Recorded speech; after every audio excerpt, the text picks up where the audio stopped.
धनुष तोड़ने वाले के विरोध में महात्मा परशुराम जी की एक वार्ता आई। जय शिव धनु तोड़ा साहस बाहु समसो रिपु मोरा सो बिलगाऊ बिहाई समाजा अन्नत मारे जय है सब राजा। बढ़िया सुंदर दिव्य बढ़िया दंड विधान है। जिस समय महात्मा परशुराम जी कहते हैं सभी राजा मारे जाएंगे, तो ध्यान मेरा इन राजाओं से हट करके महात्मा जी के जीवन दर्शन पर चला जाता है और यहीं से मेरे दर्शन की प्रथम पृष्ठभूमि प्रारंभ होती है। यह जीवन दो तत्वों का जोड़ है। एक है मरण धर्म और द्वितीय है अमृत। मरण धर्म या शरीर है, मरा हुआ है या शरीर। अब नहीं आना बीच में, भला हो गया पाठ तुम्हारा। मरण धर्म या शरीर है, पहले से ही मरा हुआ है। तो क्या शरीर के लिए क्रोध करना ठीक है? शरीर के लिए शोक करना ठीक है? उत्तर मिला नहीं। द्वितीय तत्व है अमृत अर्थात आत्मा, और आत्मा सदैव शाश्वत है। आत्मा को कुछ भी नहीं किया जा सकता है। तो फिर क्या क्रोध आत्मा के लिए ठीक है? उत्तर मिला नहीं। तो फिर आपका क्रोध, आपका शोक किस धरातल पर है, किस पैमाने के अनुसार है, किस दर्शन के अनुसार है? संसार का सबसे बड़ा असत्य है मृत्यु। मृत्यु से बड़ा संसार का कोई असत्य नहीं है। जब हम अपने शरीर को मान लेते हैं, जब हम शरीर को अपना मान लेते हैं, तो हमारी मृत्यु घटती है, निश्चित घटेगी। और जब हम आत्मा को जान लेते हैं, तो मृत्यु कभी नहीं घट सकती है, जीवन में नहीं घट सकती है। सांख्य निरंतर कहता है असंगोयम पुरुष इति, अर्थात जो ज्ञानी जन होते हैं, जो पंडित जन होते हैं, जो महात्मा जन होते हैं, उनका संसार से संग नहीं होता है, वो संसार से असंबंधित होते हैं। फिर आप जैसा महात्मा जो अहम ब्रह्मास्मि तत्त्वमसि प्रज्ञा नाम ब्रह्म अयम आत्म ब्रह्म जैसे शब्दों पर साक्षात्कार करे, फिर संसार से संग करे। ये बात भी कुछ गड़बड़ समझ में आ रही है। आप क्रोध कर रहे हैं, व्यक्ति के जीवन में क्रोध का जन्म कैसे होता है? दुख का कारण क्या है? क्या किसी के मर जाने से? क्या किसी के नष्ट हो जाने से? क्या किसी के समाप्त हो जाने से? उत्तर मिला नहीं। जब हमारा मन संसार से संबंधित हो जाता है, जब हमारा मन संसार से लगाव कर लेता है, तो यही बंधन का कारण बनता है। और जब व्यक्ति का मन संसार से हट करके परमात्मा में लग जाता है, तो यही मोक्ष का कारण बनता है। तैत्तिरीय उपनिषद कहता है मनैव ही मनुष्याणाम कारणम बंध मोक्षायो बंधाय विषयासक्तम निर्विषयम निर्मुक्ता स्मृता। फिर आपका मन संसार में लगे, आपका मन तो परमात्मा में लगना चाहिए, ना कि संसार में। आप कहते हैं धनुष तोड़ने वाला सहस्त्रबाहु अर्जुन के समान मेरा बैरी है, रिपु है, शत्रु है। तो ध्यान मेरा सहस्त्रबाहु अर्जुन की ओर चला गया। सहस्त्रबाहु अर्जुन अत्याचारी था, पापाचारी था, दुष्ट था, लेकिन क्या धनुष तोड़ने वाला अत्याचारी है? क्या धनुष तोड़ने वाला पापाचारी है? ना, धनुष तोड़ने वाला तो गुरुओं की आज्ञा मानने वाला है, सदाचार के धरातल में खड़ा होने वाला है, सनातन धर्म का पोषक है। फिर समानता कैसे? वार्ता लंबी ना हो, चल करके महात्मा जी से मिला जाए। महात्मा जी प्रणाम। प्रणाम की पृष्ठभूमि। अरे आप ब्राह्मण हैं, हम प्रणाम कर रहे हैं, क्षत्रिय हैं। नहीं, हम ये पूछ रहे हैं कि प्रणाम की क्या पृष्ठभूमि है? पृष्ठभूमि बता तो दी, बड़ा क्रोध कर रहे हो, हाँ, क्या कारण है? ये सबको मालूम है किस क्या कारण है? अकारण नहीं, सबको मालूम है कारण। सकारण है। कारण क्या कारण है? है। धनुष टूट गया है, टूट जाने दो। धनुष के टूटने पर इतना क्रोध, क्रोध का कारण धनुष का टूटना है। धनुष के टूटने पर क्रोध कर रहे हो। अगर क्रोध का कारण धनुष का टूटना है तो एक बात मैं आपको बताऊं, हमने अपने बाल्यकाल में एक नहीं, दो नहीं, अपितु बहु धनु हुई, बहु धनु हुई तोरी। कब? लड़काई, बताओ, ये लोग तक जानते हैं। हमने बचपन में खेल खेल में बहुत सी धनुइयां तोड़ डाली, और जब बहुत तोड़ी तब आपके दर्शन नहीं हुए थे। आज एक टूटा है। दर्शन की बात छोड़ो, ये भयंकर वाला प्रदर्शन, इसको बंद करो और प्रिय दर्शन करो। और अगर क्रोध कर रहे हो तो क्या ममता? और अगर ममता है तो यही धनु पर ममता, कई हेतु धनुष पर ममत्व का कारण क्या है, हेतु क्या है, जानना चाहता हूं। पूजपात, प्रातः स्मरणी, श्रद्धे, वरेण्य, स्तुत्य, प्रणम्य, तपोनिष्ठ, ब्रह्मनिष्ठ, ब्राह्मण देवता, पंडित जी, स्वामी जी, अखंडानंदन, बोधमयम। शब्दों के चुनाव में गड़बड़ी तो नहीं व्यक्त करें। ये हमारी बात का उत्तर नहीं है भाई। सबसे बड़ी बात, प्रश्न पूछा जा रहा है अंक गणित का, और उसमें आप सूत्र लगा दो नागरिक शास्त्र का, तो कैसे प्रश्न हल होगा? हाँ? भाई हम पूछ रहे हैं धनुष तोड़ने वाला कौन है, उसे बताओ या दिखाओ। राजा जनक से मैंने सीधे सीधे कहा है उसका नाम बताओ या दिखाओ। मौन हो गया। तेरा भैया बोल उठा। अब जहां स्पष्टीकरण मांगा जाता है वहां पर अनिश्चयवाची सर्वनाम का प्रयोग नहीं किया जाता है। और मैं सीधे सीधे कह रहा हूं कि धनुष तोड़ने वाला कौन है उसे बताओ या दिखाओ, तो कहा जा रहा है हुई है कि उपदास तुम्हारा। तो यह निश्चयवाची सर्वनाम का प्रयोग है। यहां पर यह बात कहां से आ गई कि जीवन दो तत्वों का मेल है? भाई हमने ये तो प्रश्न आपसे किया नहीं कि जीवन के तत्वों का मेल है। ये ब्रह्म है, सब जानता है। कै तत्वों का मेल है, कै तत्वों का मेल नहीं है, ये प्रश्न थोड़ी है हमारा कि जीवन कै तत्वों का मेल है। आत्मा, मन, मरता कौन है, शरीर, बोले मृत्यु असत है, ये तो हमारे प्रश्न नहीं थे। अब इन्होंने अपनी तरफ से जो तैयारी करके रटे गए हैं और रट करके दोहराए गए हैं और दोहरा करके फिर हमारे सामने बोले गए, और देखो कैसे चित्त करता हूं। हमने एक बात रखी थी कि बहु धनु ही तोरी लड़काई, आपके द्वारा वक्तव्य आया बहु धनु तोरी लड़काई कबहू ना सरिस कीन गोसाई। तो इधर से एक आवाज आई, ठाकुरन के काम आए तुम्हारा। अच्छा, ठाकुरन के काम आए कि धनुष तोड़ डालो, ठाकुरन का काम आए कि तलवार तोड़ डालो, ठाकुरन का काम आए कि तीर सब फूंक मार डालो।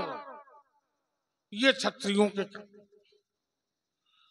क्षत्रियों का ये काम थोड़ी है कि नहीं तोड़ डाले।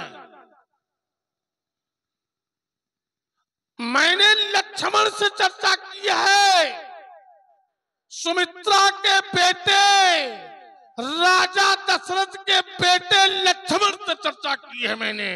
अगर लक्ष्मण ने कहीं पर कोई धनुष तोड़ा हो तो 4 वेद, 6 शास्त्र, 18 पुराण, 127 स्मृतियां, वेद, वेदांग, उपवेद, उपपुराण और पुराण कहीं से एक सूत्र ला करके रखो। संस्कृत बोलते हो, फलानी जगह का है ये, हट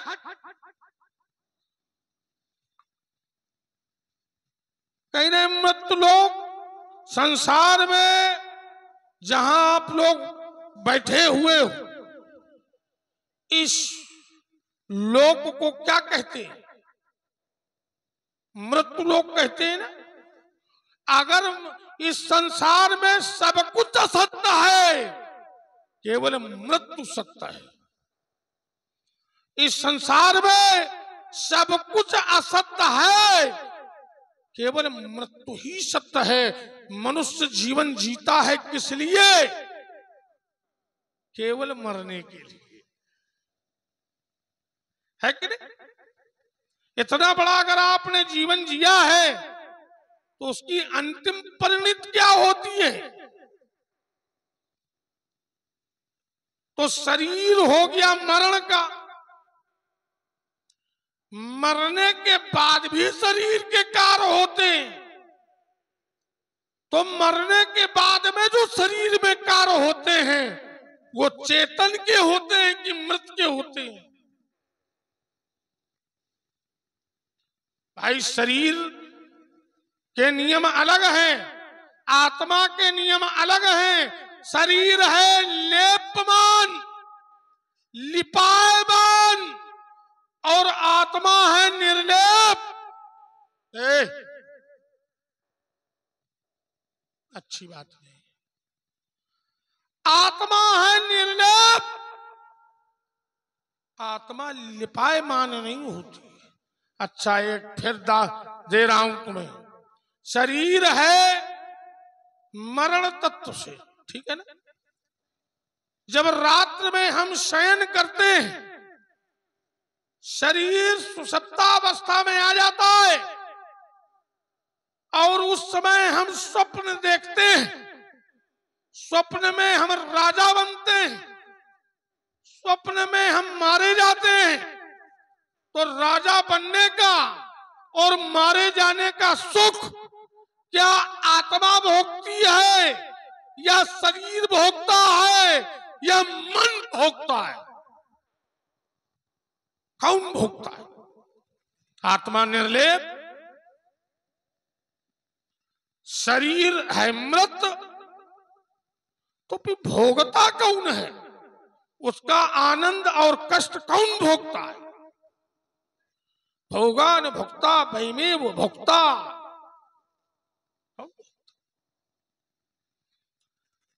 मन से ज्यादा तेज चलने वाली कोई वस्तु नहीं है।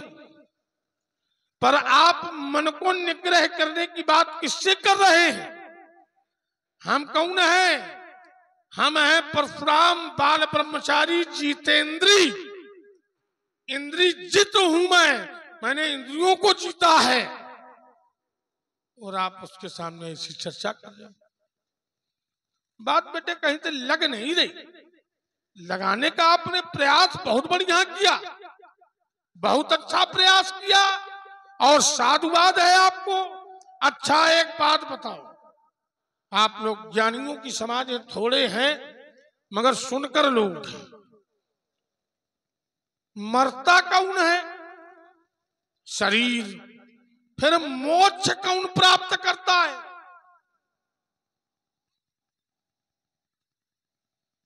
मोक्ष मन प्राप्त करता है या आत्मा प्राप्त करती है? मुमुक्षा सामोक्षा। आपने कहा आत्मा है। देखो, मन के हारे हार है, मन के जीते जीत। और इसमें दो बातें, मनोबल अगर गिर गया तो आप जीवन पे कोई कार्य कर नहीं सकते हैं। और अगर देखो यहीं पे दूसरी बात आ गई, अगर हमारा आत्मबल मजबूत है तो मन चाहे कितने किनारे बैठा रहे मगर हम उस कार्य को हर स्थिति में। आत्मा न तो कटती है, न तो सड़ती है, न जलती है, न फटती है। ये भी बात आपकी हमारी गले नहीं उतर रही। अगर आत्मा कटती रही है तो जिस समय अमृत का पान कराया गया राहु को, और सूर्यचंद्र ने बताया ये दैत्य राहु है, और भगवान ने चक्र चलाया तो राहु का सर कट गया, सर अलग धड़ अलग। अब एक आत्मा दो जगह कैसे गई? एक आत्मा दो जगह कैसे विद्यमान हो? भाई कि तो सर समाप्त हो जाता, धड़े में बनी रहती, अगर धड़ समाप्त हो जाता तो सर पे बनी रहती। एक आत्मा एक स्थान पे बनती, मगर ये आत्मा दो स्थानों पे बट कैसे गई? ये आपके लिए छोड़ दे रहा हूं। राजकुमार लक्ष्मण ने कहा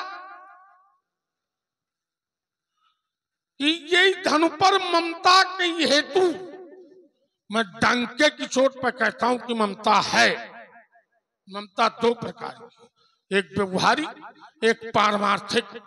व्यवहारिक ममता 10 स्थानों पर बसती है जो कि त्याज्य है, और पारमार्थिक ममता अपने इष्ट के प्रति, अपने इष्ट की वस्तुओं के प्रति जो ममता की जाती है वो पारमार्थिक ममता होती है, वह त्याज्य है। साहस बाहु समसोरी मोरा। बोले महाराज विरोध क्यों? धनुष तोड़ने वाला सदाचारी है, धनुष तोड़ने वाला धर्माचारी है, धनुष तोड़ने वाला अमुक है, धनुष तोड़ने वाला ऐसा है, धनुष तोड़ने वाला ऐसा है। पर यहाँ पर भी तो देखो, मुंडे मुंडे मतिर भिन्ना, तुंडे तुंडे सरस्वती। हर व्यक्ति के मस्तिष्क में अलग बुद्धि का निवास होता है, और हर व्यक्ति की जिह्वा में अलग वाणी का निवास होता है। धनुष तोड़ने वाले को पहले आप समझो तो हम क्या मान रहे हैं। सात बाहु समसोरी पुमोरा, वो शास्त्रा बाहु के समान बैरी है और मेरा बैरी है। और बैरी के प्रति कैसा व्यवहार किया जाता है? बैरी को दूध भात नहीं खिलाया जाता है। अगर हमारा कोई शत्रु है तो उसकी आरती नहीं उतारी जाती। अब ये कहीं नहीं, विरोध क्यों? धनुष तोड़ने वाला क्या है क्या नहीं है ये आप जानो। हम तो धनुष तोड़ने वाले को शत्रु मान रहे हैं। जब तक वो मिलेगा नहीं तब तक शत्रु है वो। और समान कैसे है? तो देखो बेटे, जिस समय शास्त्राबाहु के द्वारा अत्याचार हुआ, शास्त्राबाहु का आतंक छाया, उस समय इतने महान महान राजा, चक्रवर्ती राजा, तुम्हारे पिता दशरथ, जनक, न जाने कितने राजा थे, न जाने कितने महात्मा, न जाने कितने अमलात्मा, न जाने कितने मुनि, न जाने कितने संत, न जाने कितने वैदिक, ये सब थे। शास्त्राबाहु अत्याचारी था, तो फिर विरोध क्यों नहीं किया किसी ने? तुम्हारे पिता को विरोध करना चाहिए। चारों दिशाओं में जाता है उनका, 10 दिशाओं में। तो शास्त्राबाहु का विरोध करने वाला कौन? केवल परशुराम। और यहां पर धनुष तोड़ने वाले का भी विरोध केवल परशुराम। और शास्त्राबाहु के समान बैरी कैसे? क्योंकि शास्त्राबाहु के द्वारा किया क्या गया था? कामधेनु का हरण और एक ब्रह्मर्षि हमारे पिता यमदग्नि की हत्या। तो पहले है हरण, फिर है मरण। और यहाँ पर अजगो दधीच की अस्थियों से बना, इसके वाम पात में दधीच के प्राण स्थित थे। और जब अजगो टूटा तो प्राण निष्कासित हुए। तो पहले हुआ मरण, फिर हुआ वरण। तो मैंने समता हरण और वर्ण से नहीं की है, मैंने समता की है। एक ब्रह्महत्या की हत्या वहां, एक ब्रह्महत्या की हत्या यहाँ, अपराध समकोट का। इसलिए साथ बाऊ समसोर पोरा। इसलिए एक बात बता दूं, रेन बालक काल बस बोल तुई न समार, धनु ही समत पुरार धनु विदित सकल संसार। और सुन रहे हैं आप लोग, बहुत ही विद्वतापूर्वक संवाद इसी पर प्रभावित हुए हमारे मंडल के मंडलाध्यक्ष राम गोपाल सिंह प्रधान जी। इनकी तरफ से 50 पुष्प मुद्राएं श्री भार्गव परशुराम जी के चरणों में और 50 पुष्प मुद्राएं श्री लखनलाल जी के चरणों में प्रदत्त हैं। साधुवाद, धन्यवाद। हंसे इतना कि रोने को मजबूर हो गए, पास इतना है कि दूर हो गए, और जिन कांच के महलों में हमें गर्व था जेठी टक्कर में चकनाचूर हो गए। आज देखो शायरी न सुनाओ। आइए अब रुक जाओ, बीच में न बोलो। शायरी आयरी नहीं, जैसे हमने सरकटा अच्छा होता है, बदकटा नहीं अच्छा होता जितना है। हमने उत्तर दिया है जैसे उसी तरीके अब शायरी, अब बीच शायरी हम बोले जैसे आपको हमने धैर्यता पूर्वक सुना है, वैसे ही आप इसका विरोध भी करें तो अपने क्रम में करें, हमारे क्रम में नहीं। शायरी सुनने थोड़ी आए। अगर आपको ये अच्छा भी ना लगे तो अपने क्रम में बोलिए, जितना भी बोलना है आपको। हम भाई शायरी सुनने थोड़ी आए हैं। अब बताओ, बीच में बोल रहे होगा तो शायरी थोड़ी सुनेंगे। रुक जाओ, आइए चलो छोड़ दे रहे हैं, भूल चूक सुधार। महात्मा परशुराम जी की वार्ता को सभा अंतर्गत बैठे प्रत्येक जीव ने सुना और उसको समझा भी। साहित्य सुनना चाहते हैं ना, साहित्य सुनिए, जैसा कहोगे वैसा सुनाएंगे, आप जो कहोगे वो सुनाएंगे। आप शब्द प्रयोग करिए, मैं वहीं पर मिलूंगा आपको। अरे ये तो कहीं सुनी बात है। अब देखो बीच में बहु बोल रहे हो। हाँ। पहले से हम ऐसा करते हैं, घबराओ नहीं, हम तुमसे घबराएंगे। हिन्नी किन त्योहारन में, पिन्नी किन पकवानन में, ये काहे माए बने बनाए मिटर जी हैं थोड़ी देर में। आप ये नहीं रुको, ये आदेश कौन दे रहा है इधर पीछे से? आदेश कौन दे रहा है? देखिए आप लोग नीचे से चेष्टा मत करिए, उसका कारण ये परशुराम की गरिमा नष्ट होती है। यहाँ पर जय सुभाष चितवत हित जानी, सोच जाने आयु खुटानी। जिसकी ओर परशुराम देख लेता है वो सोचता है कि हमारी आयु पूरी हो गई। वो आप हमें आदेश कर रहे हैं, नहीं संवाद मिलेगा आपको। अभी का ये बखर रहे इनका कहूँ इधर उधर। आइए, बढ़िया बढ़िया बोल रहे हैं आप लोग ना बोलिए, हम अकेले पर्याप्त हैं इनके लिए, अभी हम जिंदा हैं। आइए, महात्मा परशुराम जी की वार्ता को सभा अंतर्गत बैठे प्रत्येक जीव ने सुना और उसको समझा भी। बढ़िया, अच्छी बात यह है कि जो विषय हमारे द्वारा रखा गया है आप उस विषय से जुड़ रहे हैं। बहुत से लोग तो जुड़ते ही नहीं है, ऊपर ऊपर से निकल जाता है। कम से कम आप उस विषय से जुड़ने का प्रयास तो कर रहे हैं। आइए, हमने कहा था कि यह जीवन दो तत्वों का जोड़ है, ठीक है? एक मरण धर्मा, द्वितीय अमृत। मरण धर्मा है शरीर, मरा हुआ है, जड़ है या शरीर। चेतन की अध्यक्षता में यह शरीर कार्य करता है। तो हमने कहा था क्या मरे के लिए शोक करना ठीक है? उत्तर मिला नहीं। तो क्या अमृत अर्थात जिसकी मृत्यु ना हो, अर्थात आत्मा, उसके लिए क्रोध करना ठीक है? उत्तर मिला नहीं। देखो सीधे सीधे बात रख रहे हैं अपनी। और यह नियम है, विद्वानों की समाज है, सभा का स्वरूप बना हुआ है और श्रोता का बहुत बड़ा महत्व है। क्योंकि वक्ता चाहे जितना बढ़िया हो, चाहे जितना अच्छा सुनावे, लेकिन अगर सुनने वाला ही नहीं है तो 4 घंटे के वक्तव्य का कोई अस्तित्व नहीं रह जाता है। मानसकार ने भी जब रचना की तो वक्ता से पहले श्रोता को अंकित किया। उन्होंने लिखा, श्रोता वक्ता ज्ञान निधि कथा राम कै गूढ़। तो पहले अंकित किया श्रोता को, फिर अंकित किया वक्ता को, उसके बाद अंकित किया राम कथा। तो श्रोता का बहुत बड़ा महत्व है और अच्छे श्रोता बैठे हुए हैं, साधुवाद है। हमारी आपकी जो चर्चा हो रही है, सीधे सीधे मैं उत्तर कर रहा हूं। जो ज्ञानी जन होते हैं, जो पंडित जन होते हैं, वो ना जीवित ना मृत दोनों के लिए ही शोक और क्रोध नहीं करते हैं, ना ही सोच करते हैं, सीधे सीधे उत्तर कर रहे हैं। आपने कहा कि हमारी ये चर्चा नहीं है, चर्चा है। विषय तो यही है कि आप जैसा महात्मा शोक करे, दुख ज्ञापित करे, तो क्या नियम के अनुसार हो रहा है ये? तो ब्रह्मवाणी के 2 अध्याय का 11वां श्लोक कहता है सीधे सीधे, असोचन सोचस्तम प्रज्ञावदास्य भाष्ये गतानुगतानु सोचन्ति नानु सोचन्ति पंडिता। जो पंडित जन होते हैं, जो ज्ञानी जन होते हैं, वो ना जीवित ना मृत, दोनों ही स्थितियों में सीधा बंधन लगा रहा हूं आपके ऊपर, ना जीवित ना मृत, दोनों के लिए ही क्रोध और शोक नहीं करते हैं, ना ही सोच करते हैं।